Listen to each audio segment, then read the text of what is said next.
इस वीडियो के बाद आप सेशंस को एक्सप्लेन कर पाएंगे और पीएचपी में सेशंस का कॉन्सेप्ट अप्लाई कर पाएंगे। पिछली वीडियो में हमने देखा कि नॉन क्रिटिकल इन्फॉर्मेशन को स्टोर करने के लिए हम कुकीज को यूज करते हैं, और इस वीडियो में हम देखेंगे कि क्रिटिकल इन्फॉर्मेशन को कैसे स्टोर करते हैं। क्रिटिकल इन्फॉर्मेशन कैसी भी हो सकती है, जैसे कि password, bank account details, training progress और एनीथिंग सिमिलर जिसके मिसयूज से सीरियस डैमेज हो सकता है। अब क्योंकि ये इन्फॉर्मेशन क्रूशियल होती है, तो ये सिक्योर प्लेस में स्टोर होनी चाहिए। कम्युनिकेशन चैनल में ब्रॉडली हमारे पास एक क्लाइंट और एक सर्वर होता है। हम क्रिटिकल इन्फॉर्मेशन को क्लाइंट साइड पे या फिर ब्राउजर पे स्टोर नहीं कर सकते हैं, क्योंकि यूजर उन्हें वहां से एक्सेस कर सकता है। However, when we talk about servers, तो वो ज्यादा सिक्योर होते हैं, क्योंकि सिर्फ वेब सर्वर ही कुछ कोड यूज करके उन्हें एक्सेस कर सकता है। इसका मतलब है कि हम क्रूशियल इन्फॉर्मेशन को सर्वर साइड पे स्टोर करते हैं। And here comes the concept of session into the picture. Sessions are a small piece of information जो सर्वर पे स्टोर्ड होते हैं, that is on the host computer, जिससे कि वेब सर्वर कुछ कोड से उन्हें एक्सेस कर पाए, लेकिन यूजर उन्हें एक्सेस ना कर पाए। For example, let's say 4 users हैं जो एक पर्टिकुलर वेबसाइट को व्यू कर रहे हैं। तो हर यूजर के लिए वेबसाइट सेपरेट सेशन यूज करती है, जो यूजर स्पेसिफिक होता है, और उस कॉरस्पॉन्डिंग यूजर का डेटा उसके रिस्पेक्टिव सेशन में स्टोर होता है। हम देख सकते हैं कि हर एक इंडिविजुअल यूजर के लिए वेबसाइट के पास एक सेपरेट यूजर आईडी है। अब हर एक सेशन की एक यूनिक सेशन आईडी है, जिसके थ्रू हम इन सेशंस को एक्सेस कर सकते हैं, और हर एक यूजर के ब्राउजर पे ये session IDs as cookies stored होती हैं। अब सपोज करिए कि इन सब यूजर्स ने वेबसाइट को क्लोज कर दिया है और अब ये उसे व्यू नहीं कर रहे हैं। तो अब जब भी उनमें से कोई भी एक यूजर वेबसाइट को फिर से विजिट करेगा, तो ये सेशन आईडी जो एज अ कुकी स्टोर्ड है, वो एचटीटीपी रिक्वेस्ट के साथ जाएगी। That's how cookies work. और सेशन आईडी से होस्ट कंप्यूटर कॉरस्पॉन्डिंग सेशन को फेच करेगा, और उस सेशन से वो स्टोर्ड यूजर आईडी को फेच करेगा, जिसे यूज करके वो दूसरी यूजर रिलेटेड इन्फॉर्मेशन को डेटाबेस से फेच कर सकता है।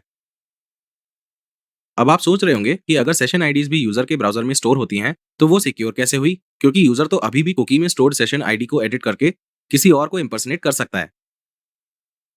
अपने एग्जाम्पल में हमने समझने के लिए सेशन आईडीज ली हैं। रियल लाइफ में सेशन आईडीज बहुत लंबी अल्फान्यूमेरिक स्ट्रिंग्स होती हैं, लाइक फॉर एग्जाम्पल दिस। तो अगर यूजर के पास अपनी सेशन आईडी का एक्सेस है, तब भी वो किसी दूसरे यूजर की सेशन आईडी गेस नहीं कर पाएगा। इसके बाद हम देखेंगे कि हम पीएचपी में सेशंस का कॉन्सेप्ट कैसे इंप्लीमेंट कर सकते हैं। कुकीज की ही तरह पीएचपी में सेशंस के लिए एक inbuilt session underscore start function होता है। जब हम इस फंक्शन को कॉल करते हैं, तो वो एक्सपेक्ट करता है कि ब्राउजर एचटीटीपी रिक्वेस्ट के साथ एक कुकी सेंड करेगा, जिसका नाम होगा पीएचपी सेश आईडी। अब क्योंकि पीएचपी सेश आईडी में स्पेसिफिक सेशन आईडी होती है, तो फंक्शन इसे यूज करके कॉरस्पॉन्डिंग सेशन को फेच करता है, और जो भी उसमें होता है उसे dollar underscore session super global variable पे असाइन कर देता है। इस डॉलर अंडरस्कोर सेशन वेरिएबल को यूज करके हम इस सेशन में स्टोर्ड इन्फॉर्मेशन को एक्सेस कर सकते हैं, लाइक दिस। अब ये केस तब था जब फंक्शन सेशन आईडी को ढूंढ लेता है, पर ऐसे भी केसेस हो सकते हैं जब वो पीएचपी सेश आईडी कुकी को लोकेट ना कर पाए। तो चलिए ऐसे कुछ सिनेरियोस देखते हैं। इसका पहला रीजन हो सकता है कि यूजर ने वेबसाइट पहली बार विजिट की हो, और इसीलिए यूजर के ब्राउजर पे इस वेबसाइट के लिए कोई भी कुकी सेट नहीं होगी। दूसरा रीजन हो सकता है कि यूजर ने ब्राउजर से कुकीज को डिलीट कर दिया हो, या फिर हो सकता है कि यूजर ने अपनी कुकी में स्टोर्ड सेशन आईडी को एडिट कर दिया हो, जो वेब सर्वर में स्टोर्ड सेशन से अब मैच नहीं हो रही है, या फिर सर्वर में स्टोर्ड सेशन एक्सपायर हो गया है, या फिर एडमिनिस्ट्रेटर से डिलीट हो गया है। ऐसे सारे केसेस में जहां पर session start function PHP sess ID cookie को लोकेट नहीं कर पाता है, for whichever mentioned reason, वो सर्वर पे एक नया सेशन क्रिएट करता है, और वो जो भी स्टोर करता है उसे डॉलर अंडरस्कोर सेशन वेरिएबल पे असाइन करता है for it to be accessed by the PHP code. ये सेशन बाय डिफॉल्ट एम्प्टी होता है, और डॉलर अंडरस्कोर सेशन वेरिएबल को यूज करके हम इस सेशन में कोई भी नई इंफॉर्मेशन को स्टोर कर सकते हैं। और जब रिस्पॉन्स वापस आता है, तो सेशन की कॉरस्पॉन्डिंग सेशन आईडी कुकी के फॉर्म में पीएचपी सेश आईडी नेम के साथ यूजर के ब्राउजर पे स्टोर हो जाती है। ये इंश्योर करता है कि नेक्स्ट टाइम जब यूजर इस वेबसाइट पे कोई भी वेब पेज ओपन करेगा, तो पीएचपी सेश आईडी नेम की एक कुकी एचटीटीपी रिक्वेस्ट के साथ जरूर आएगी, और ये कुकी सेशन आईडी को भी स्टोर करेगी। टू समराइज, जो यूजर वेबसाइट विजिट कर रहा है, session underscore start function ensure करता है कि वो उस यूजर के कॉरस्पॉन्डिंग सेशन को फाइंड करे, और वो टेम्पररीली उस सेशन को डॉलर अंडरस्कोर सेशन वेरिएबल पे असाइन कर देता है। जब सेशन अंडरस्कोर स्टार्ट फंक्शन को कॉल करते हैं, तो डॉलर अंडरस्कोर सेशन असाइन होता है and is ready to be used. अगर हम डॉलर अंडरस्कोर सेशन वेरिएबल को सेशन अंडरस्कोर स्टार्ट फंक्शन को कॉल किए बिना ही यूज करने की कोशिश करेंगे, तो वो एरर थ्रो करेगा। नोट, हर एक रिक्वेस्ट के लिए $_ एसोसिएटेड यूजर के बेसिस पे डिफरेंट सेशंस को स्टोर करता है। $_ सेशन एक टेम्पररी वेरिएबल की तरह है। एक्चुअल सेशंस होस्ट कंप्यूटर में फाइल सिस्टम में स्टोर होते हैं। तो अब हम सेशंस की अपनी नॉलेज को प्रैक्टिस में लाएंगे और इसे login_submit.php फाइल में इंप्लीमेंट करेंगे। फाइल के टॉप पे सबसे पहले हम session_start फंक्शन को कॉल करेंगे, क्योंकि ये किसी भी फाइल में आउटपुट से पहले प्रेजेंट होना चाहिए। इससे ये करंट यूजर के लिए सेशन क्रिएट करेगा if it does not exist already, या फिर एग्जिस्टिंग सेशन को फेच करेगा। इसके बाद हम $_ वेरिएबल को यूज करके सेशन को एक्सेस करेंगे। तो इफ कंडीशन में जब ईमेल और पासवर्ड सक्सेसफुली मैच हो जाएंगे, तब हम user_id और नेम को सेशन में स्टोर करेंगे लाइक दिस, और ये इन्फॉर्मेशन उस पर्टिकुलर यूजर के कॉरेस्पॉन्डिंग सेशन में स्टोर होती है। और PHP सेश ID कुकी की वैल्यू जो रिक्वेस्ट के साथ आती है वो इस सेशन को आइडेंटिफाई कर लेती है। दूसरे यूजर के लिए PHP sess ID value different होगी, तो जब ईमेल और पासवर्ड मैच होंगे, ये कोड user_id और नेम को उस यूजर के कॉरेस्पॉन्डिंग सेशन में स्टोर कर देगा। सेशन स्टार्ट फंक्शन खुद PHP सेश ID नेम के साथ कुकी सेट करता है, जो लॉन्ग अल्फा न्यूमेरिक स्ट्रिंग के फॉर्म में सेशन ID को स्टोर करता है। इसका मतलब है कि we don't need cookies explicitly anymore. तो हम इन लाइंस को अपने कोड से कमेंट आउट कर देंगे।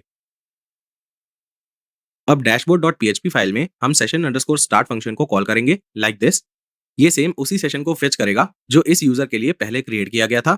इसके बाद हम सिंपली उस user_id को चेक कर सकते हैं जो इसने स्टोर करी है, टू आइडेंटिफाई द यूजर जो $_ वेरिएबल को यूज कर रहा होगा। तो अब अगर हम क्लिक हेयर हाइपरलिंक पे क्लिक करेंगे, तो ये हमें उस डैशबोर्ड पेज पे ले जाएगा which prints the message that we wanted. आप नोट करिए कि यहाँ पर हम मैसेज को प्रिंट कर पाए हैं क्योंकि ईमेल और पासवर्ड सक्सेसफुली मैच कर रहे थे। चलिए अब एक ऐसा सिनेरियो देखते हैं जहां पर ईमेल या पासवर्ड मैच नहीं होते हैं। सो टू डिमॉन्स्ट्रेट मैं इनकरेक्ट पासवर्ड एंटर करता हूं। ऐसे केसेस में टॉप पे session_start फंक्शन की वजह से यूजर के लिए सेशन क्रिएट होता है, लेकिन सेशन एम्प्टी रहता है क्योंकि वो इफ कंडीशन में नहीं जा पाता है where the initialization takes place.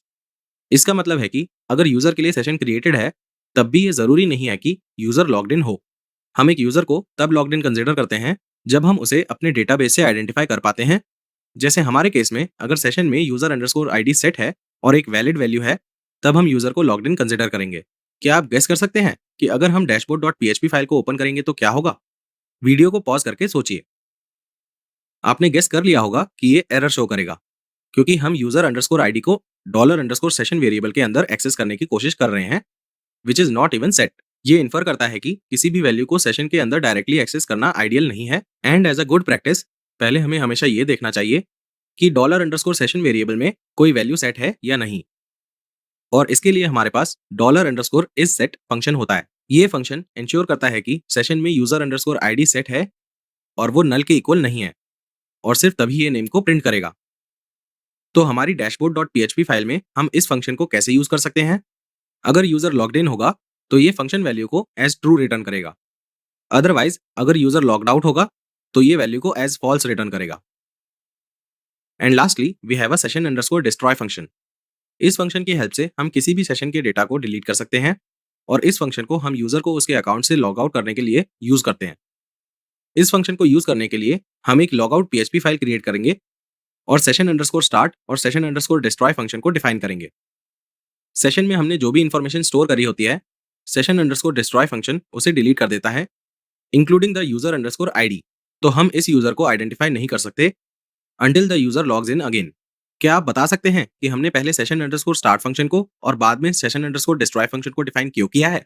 ऐसा इसलिए क्योंकि किसी भी सेशन को डिस्ट्रॉय करने से पहले हमें कॉरेस्पॉन्डिंग यूजर के सेशन को फेच करना पड़ता है, जिसे हम session_start फंक्शन की हेल्प से करते हैं। अगर हम session_destroy फंक्शन को पहले डिफाइन कर देंगे तो फाइल एरर शो करेगी।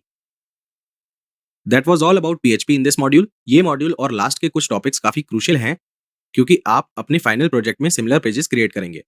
तो सारे कोड्स को थॉरली गो थ्रू करिए, लॉजिक को समझिए, गिवन कोड्स में और इन्फॉर्मेशन ऐड करके उन्हें ट्वीक करिए। All this will help you become a good web developer and be more confident. So up next is